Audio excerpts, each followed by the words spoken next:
everyone, how's it going? So I have an impromptu book haul for you. I did not intend to acquire a bunch of books today, especially since just yesterday I ordered a ton of books on the internet, because I just got a $200 check for renewing my lease, which is apparently a thing here. So I will be doing a video about those books at some point, but these books I bought just today, and what happened was I went to the public library here to vote. I was just planning to go there, vote, and leave. That was my original plan. But then I saw that there was a book sale. So I could not do that. So I went and I voted, and then I went and I checked my wallet. I had $12 in my pocket, and each book at this sale was $1. Just every book was $1. So I spent 11 of those dollars on books. So yeah, and I need them like I need a hole in the head, but whatever. I'm really excited about all of them, so I'm just gonna go through them with you. First is possibly the most obscure. It's A Home in Bohemia by Roger Burke. This is a novel from 1955, and it sounds like it's about a lot of the key players in the Velvet Revolution, which was the peaceful collapse of communism in Czechoslovakia. I've never heard of Roger Burke. If anyone knows anything about him or has any thoughts on him or whatever, I don't know anything about him, so let me know down in the comments if you know anything about him or about this novel. But yeah, so it's a historical novel, and I was mainly drawn to it because of the title, because Bohemia is, in the Czech Republic, there are two major regions. There's Moravia, and then there's Bohemia. And Bohemia is where Prague is, and my dad is actually from Bohemia. I don't think I mention it that often, that my dad is from the Czech Republic. So, and I haven't read that many novels by Czech authors or that take place in the Czech Republic, so this should be very interesting. Next is a slim little nonfiction book, Eats, Shoots, and Leaves, The Zero Tolerance Approach to Punctuation by Lynne Truss. So yeah, it sounds like just a very funny, witty romp through, grammar and punctuation. It sounds like the perfect thing for a grammar Nazi such as myself. A grammar Nazi and proud of it. So yeah, and it actually has a foreword by an author that I'm going to be talking about in just a second, Frank McCourt. Yeah, I think this will be a really fun, easy read. Next, speaking of Frank McCourt, is Teacher Man. This is the third of his trilogy of memoirs. The first two were Angela's Ashes and Tis. Angela's Ashes is the most famous. It won the Pulitzer for autobiography and I think also the National Book Critics Circle Award. This is his third memoir, and so Angela's Ashes is about McCourt's childhood in Limerick, Ireland, growing up desperately poor, and at the end of that novel, he, at 19, moves to the US. And then Tis is basically the story of his 20s and early 30s. Teacher Man is the story of him being a teacher, because eventually he actually manages to get a job as a teacher after basically bumbling through his 20s. So yeah, I'm really looking forward to this. I love the memoirs of Frank McCourt. Come to think of it, this next one might actually be the most obscure book that I found. It's Understanding Aboriginal Culture by Cyril Havecker. I think this is one volume in a series of books just about various cultures from around the world.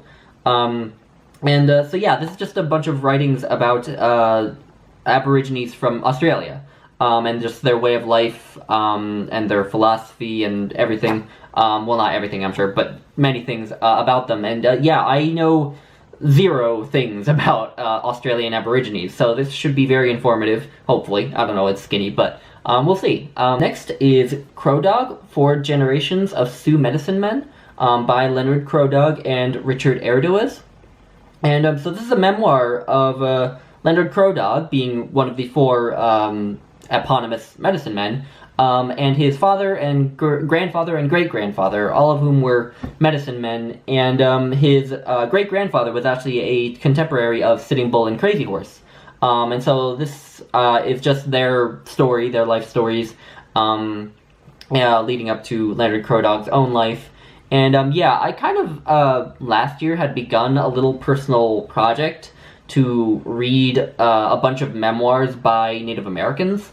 And I did end up talking about several different ones on my channel, but then that project kind of kind of fell apart. I stopped reading memoirs by Native Americans, and that's really a shame because I'm really interested in learning about the lives of Native Americans, particularly in the 20th century, just because I feel like in the American education system, we kind of act like after the massacre of Wounded Knee, Native Americans just kind of dropped off the side of the world, and we don't hear about what they were doing in the 20th century.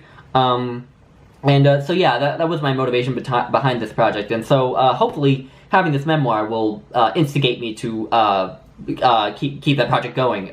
So yeah. Next, I am going to do the book that is probably the most boring of them all for people who aren't crazy like me, but it's Introduction to Philosophy, Classical and Contemporary Readings, edited by John Perry and Michael Bratman. And so this was published in 1993, and I get the sense that it's a textbook for schools, really, but it just has excerpts from all sorts of philosophical works from throughout history. We have Why I Am Not a Theist by Bertrand Russell. We have St. Anselm, The Ontological Argument.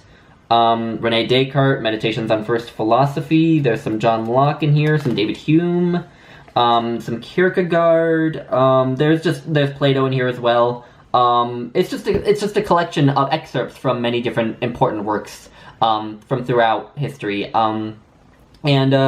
I was really excited about this because I think even though this doesn't have the entirety of all these works, there's still places I can go to sort of educate myself a little bit better on the primary sources for a lot of the philosophical ideas that I've learned about in a lot of other places. Because, for example, like, there's Pascal, Blaise Pascal, with Pascal's Wager, and you could read the entirety of his book, which I don't know how to pronounce the title of, but I think it's Les Pensées or something. Or you can go to an excerpt like this that just gives the crucial section about Pascal's Wager and just read that, and you will at least have a primer. I'm not saying that's a substitute for reading the whole thing, but it'll be a nice primer, and it'll be a lot less intimidating. So yeah, I thought this was a great find. I don't think I'll read it cover to cover necessarily, but I will certainly chip away at it. Next, speaking of philosophy, is the Communist Manifesto by Karl Marx and Friedrich Engels. So yeah, this book is, most of it is not the Communist Manifesto. I think the manifesto itself is like maybe 40 or 50 pages of this, and then the rest of it is just a very extensive introduction and discussion of the writing of the manifesto and communism in general, and Marx and Engels in general, which should be hugely educational. I've been wanting to learn more about communism and the foundational text for communism for a long time.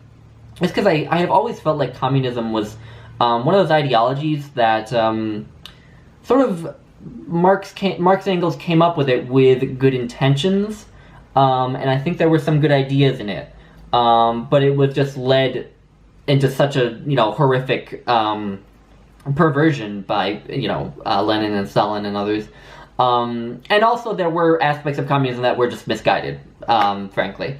So anyway, it'll just be interesting to actually finally read this, and I'm really looking forward, especially to all the ancillary material in here. This looks like it'll be a real education in a nutshell. So yeah. Next was a really interesting find. It's The Poet's Dante, and this is edited by Peter Hawkins and Rachel Jacoff. This was published in 2002, and it actually it's just a collection of different perspectives on Dante by a huge crop of 20th century poets. So we have in here Ezra Pound, W.B. Yeats, T.S. Eliot, Osip Mandelstam. We have Jorge Luis Borges, Robert Lowell, James Merrill, Seamus Heaney, among others. And yeah, they're just relatively brief, it looks like, pieces about Dante by poets. And this should be really cool reading, I think. Because I just read The Divine Comedy, and I'm really eager to read more about The Divine Comedy, so this should be super interesting. Next is a book I have wanted to read for a long time. It's, there's no dust jacket, so it doesn't really tell you much, but it's Bury My Heart at Wounded Knee by D. Brown, which is a history of the Plains Wars and the subjugation of Native Americans in the 1800s.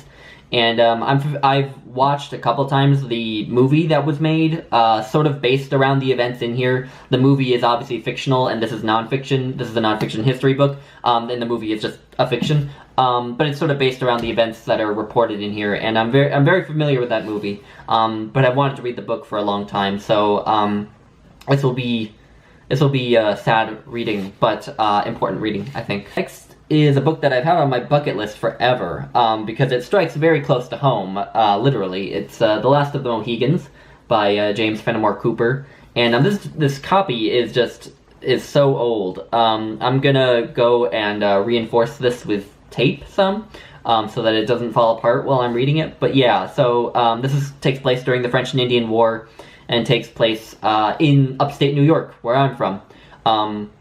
And it's just about a man who is white but was raised among the Mohicans, and he ends up fighting for the British, or sort of helping the British, not really fighting for them exactly. And yeah, it's just his story, and he falls in love with a white woman, and all these things happen. I have also watched the movie of this several times, and I love the movie, although I haven't seen it in years. I might watch it after after reading this. So yeah. And I hope you are watching Steve Donahue for this last one, because it might make you plots. I was so surprised to find this. It's Plutarch's Lives, complete and unabridged in one volume, translated by John Dryden. It's a modern library, giant classic, giant. And yeah, this was quite a find. And I think Steve praised John Dryden's translation at one point, and that was enough for me to hear about his translation. And yeah, I don't know. I know shamefully few of the names of the people that are in here. These are all just small biographies of various important historical figures. And I know of shamefully few of them, by name at least. Alexander the Great is in here, which will probably be the first one I read, and I know there's like Julius Caesar and Brutus, among others. But yeah, it's just a huge work of kind of small biographies of these important historical figures. So yeah, this will be super interesting. So that is all I have. Those are all the books I bought. Let me know if you have any thoughts about them, if you read them, or anything else. So yeah, anyway, thank you for watching, everyone. Bye.